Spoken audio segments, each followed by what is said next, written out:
Hello and welcome to Election Exchange. You're watching CNBC TV 18. Now, we're getting you live coverage of Phase 6 of Lok Sabha elections 2024. Voting taking place across 58 constituencies in this phase.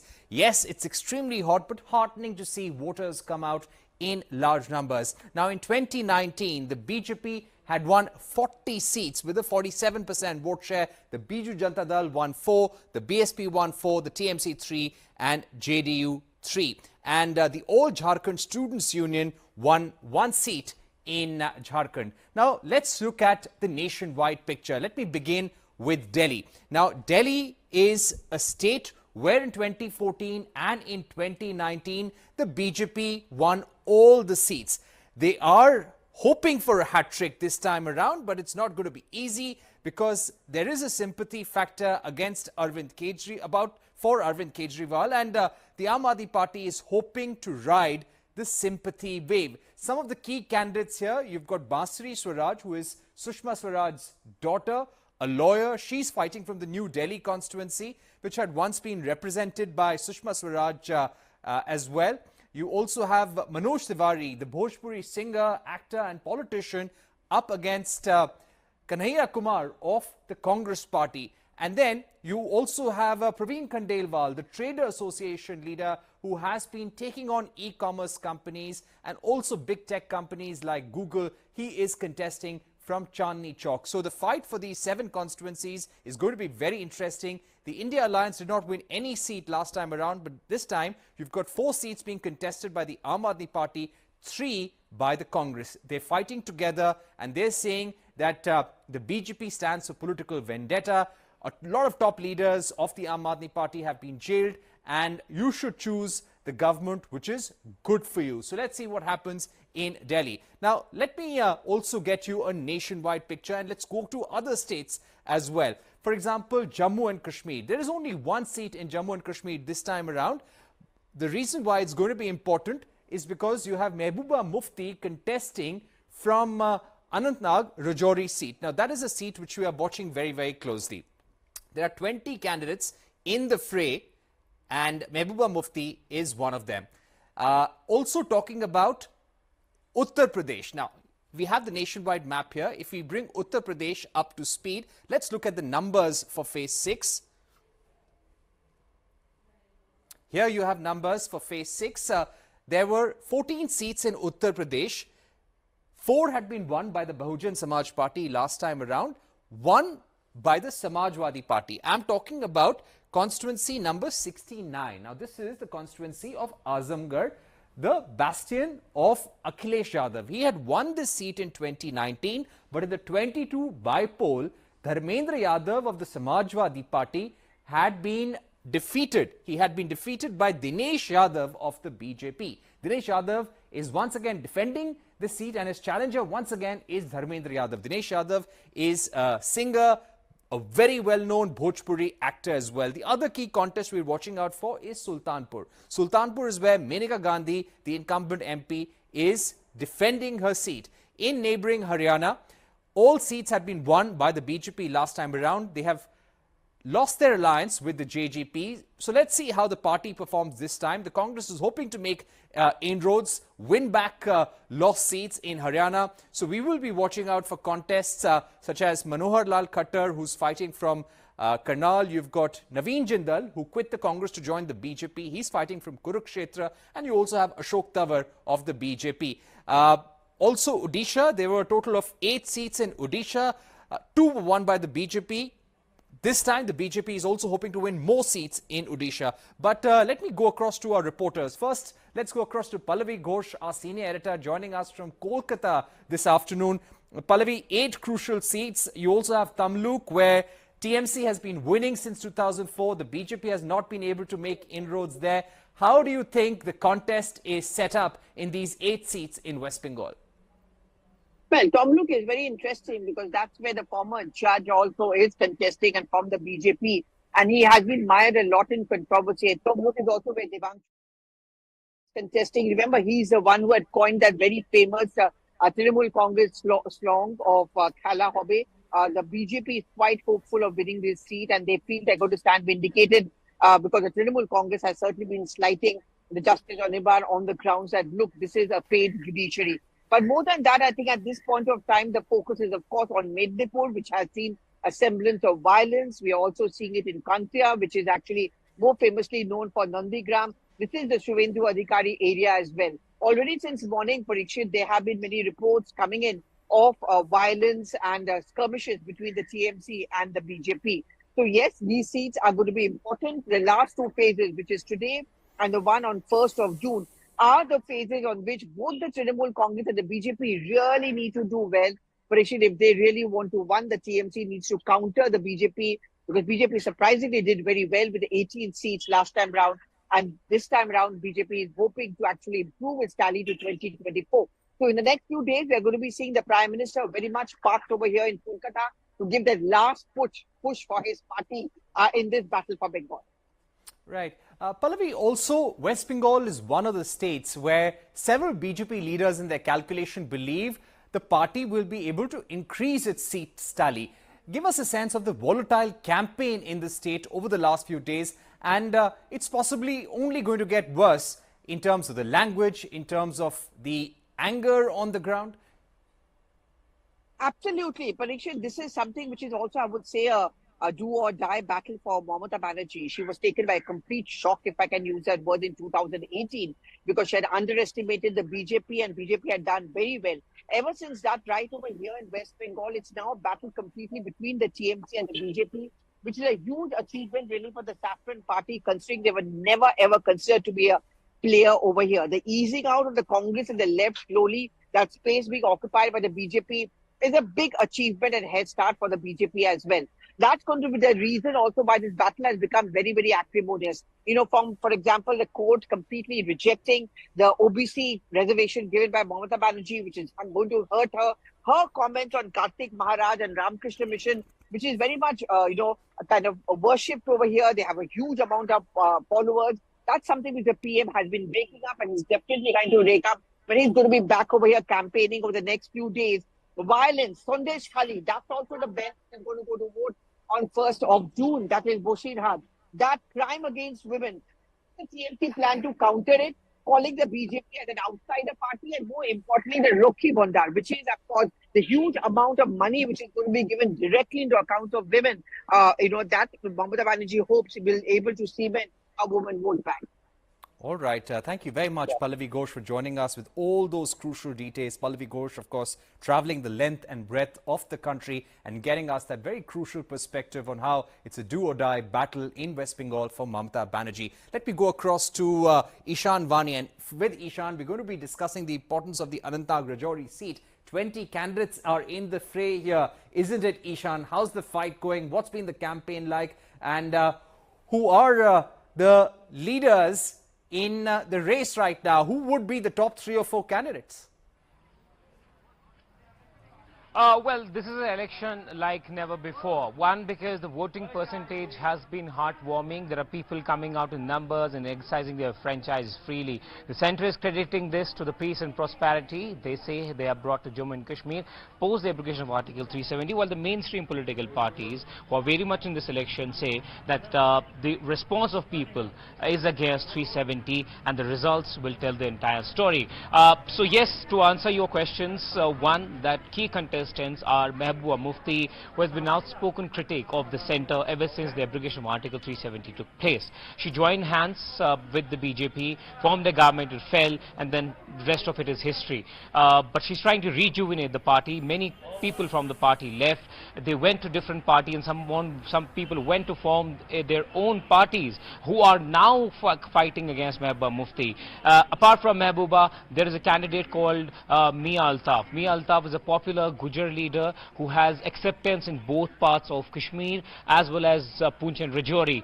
This election is also different given the fact that this is one such constituency where two sides of the divisions have been merged and a new parliamentary constituency has been redrawn. Anantnag now has Rajouri and Poonch in it, which is on the other side of Pir Panjal mountain range, which is generally called as a Jammu region. So it has been redrawn. So there are challenges in front of the candidates candidates, including the National Conference, PDP, the Apni Party and other political parties like DAPA, which chose to withdraw Ghulam Nabi Azad and fielded a candidate who is very less known on the ground. How this election pans out, we don't know yet. But yes, Mehbooba Mufti, Mia Altaf, and apart from them actually, there are other candidates who are also trying their luck, and this is also different because 370 has happened, and things have changed on the ground. Because of the delimitation, you now have a different constituency. PDP, National Conference, yes. Ishan, I do see some voters right behind you. Would it be possible to go across to them, maybe ask them about their aspirations and what is the one thing in terms of a change they want in Jammu and Kashmir, in Anantnag, Rajouri? Well, they're shy. We tried speaking to them, but there are certain pockets where they feel vulnerability, and many of them don't feel comfortable to speak on camera. But yes, most of them, have different point of view in regard to the election. If we talk about the parliament election, most of them are voting so that their parliamentary constituency can be better represented in the parliament, and what people feel on the ground, that should be reflecting, in the parliament, and then issues should be raised in the parliament. We have trying to speak to a lot of people on the ground, and most of them are saying that whoever they are voting for, they believe that the candidate would take up their issues, because these constituencies have seen violence in the past, both from the gun as well as stone peltings, hartals. But now what they are doing is that they're trying to channelize that. Some of them are first time voters even at the age of 55 years old. Why? Because you might not see this in the entire country, because of the fact that there have been boycotts in the past. People have stayed away from the exercise, and now they are for the first time using their voting right and are freely choosing their candidates. So yes, you have different kind of a scenario unfolding in Kashmir. A 60-year-old is also a first time voter, and he is sitting in the same line as an 18-year-old. Yes, the voting percentage has gone up in Srinagar, in Baramulla, and Center is crediting this to abrogation of Article 370, while mainstream political parties have been criticizing it, saying that this vote will be against the abrogation of Article 370, and that's why people have come out in huge number. Results will tell definitely the story, but yes, this is an election where Mehbooba Mufti is also aiming to gain back a foothold, because the party has been disseminated, cadre has gone out, the ministers who used to represent her during the government with the BJP, they have gone on to form their own party. They're also trying their luck, while the BJP did not directly choose to contest in this election, but they have supported Apni Party and People's Conference, who they say are the like-minded parties. All right. Thank you, Ishan, for those very important insights from a vulnerable constituency, as you've also pointed out. And of course, people there have their aspirations. Let's go across to Odisha now, to Bhubaneswar, and you've got Sudhir Senapati who's joining us this afternoon. Sudhir, how do you think the contest is set up across these 6 constituencies which are going to polls in Odisha today? The assembly election is also taking place. Give us a sense of the campaign. What has been the word that came from the BJD camp, from the Chief Minister Naveen Patnaik and V.K. Pandian? The major election today, third phase major election is conducted in 6 Lok Sabha, and there are many important leaders, top leaders are fighting in this phase. Central Minister Dharmendra Pradhan is also fighting in Sambalpur in Bharatiya Janata Party tickets. Also, Aparajita Sarangi, national spokesperson BJP, is contesting in Bhubaneswar in Lok Sabha. Same as Sambit Patra is contesting in Puri Lok Sabha. That is the main face of Bharatiya Janata Party. Not only Odisha, it is a national figure. They will fight in this phase election. Also, Biju Janata Dal is the main against party in here. Odisha, the BJP and BJD will fight against, and there 2 are main party, and one is government ruling party is Biju Janata Dal, and others Bharatiya Janata Party BJP is the second opposition party. So that the contest is also a big fight together, and this time Odisha, the central leaders are feel that the central leaders are announced that the BJP are making government not only India, not only the slogan is 400 par. This is also a double engine, means that Odisha BJP is formed a government, and this campaign is going on this type. So that the contest Biju Janata Dal is very closely fight together, and all are feel that the BJP camp also feel that they first time making government in Odisha. And other hand, Biju Janata Dal is trying to create a record, because after election, if Biju Janata Dal is win this Odisha, so that this is a big opportunity to create a record. Naveen Patnaik, the 6th time become a Chief Minister of Odisha, it is a record. So that they closely contest both party, and after 1 p.m. we are seeing that for minimum 40% vote turnout in Odisha. So that we watched in last time of 6 p.m. and how many votes are turnout and how many people are supports the party. That a time to look big, but the third phase in Odisha, third phase is a very important phase election today is going on. All right. Thank you very much, Sudhir, for joining us from Bhubaneswar. So the stake of candidates like Dharmendra Pradhan, Sambit Patra, Arup Patnaik, the former police commissioner, all of that at stake in Odisha. Now, also, let's look at the state of Jharkhand. Jharkhand this afternoon is also voting. There were about 3 seats which were won in Jharkhand by the BJP and 1 seat which had been won by the All Jharkhand Students Union. So let's see how the party performs this time. There is also a fight with the JMM, and here too there is a sympathy factor that the opposition is trying to play, because Hemant Soren, their leader, is in jail. Now this is a factor that we saw the BRS also playing out in Telangana. It has played out in Delhi as well. So let's see to what extent the opposition is able to ride the sympathy wave because of the arrest of their key leaders. Now let's again look at the overall picture. Now when we speak about these constituencies, these 58 constituencies going to polls today, the BJP had won 40. Now where were the seats where the party actually did not win, or the BJP was second in 2019? Because these are the areas where the party will be working very hard. Now this will be 4 constituencies in Odisha, 3 constituencies in West Bengal, and 5 in the state of Uttar Pradesh. One, of course, is Azamgarh, as we spoke about. In West Bengal, you're talking about Tamluk, where they have fielded Abhijit Gangopadhyay, the former High Court judge. So that is going to be a very interesting fight. For the BJP to win these 12 seats is important. Why? Because they want to increase their tally to 400 plus. And even in terms of retaining whatever they won in 2019, all these seats are extremely important. And that's why you see the Prime Minister, Home Minister Amit Shah, Rajnath Singh, all the top leaders of the BJP making so much effort on all these seats as well, hoping to make more inroads, making sure that they at least touch the numbers that the NDA secured in 2019. So let's see how the fight goes on. These 12 seats out of 58 will be important to watch out for, to see how the BJP performs here. These were seats that the opposition had won last time around and the NDA was second in. So it's an interesting election, one more phase to go, and you have counting on the 4th of June when everything will become clear and we'll know which way will the government go and what will be the trajectory of governance and reforms thereon. We'll end this broadcast for the moment, but don't go anywhere. We will keep getting you updates on our social media handles, YouTube and website and TV as well.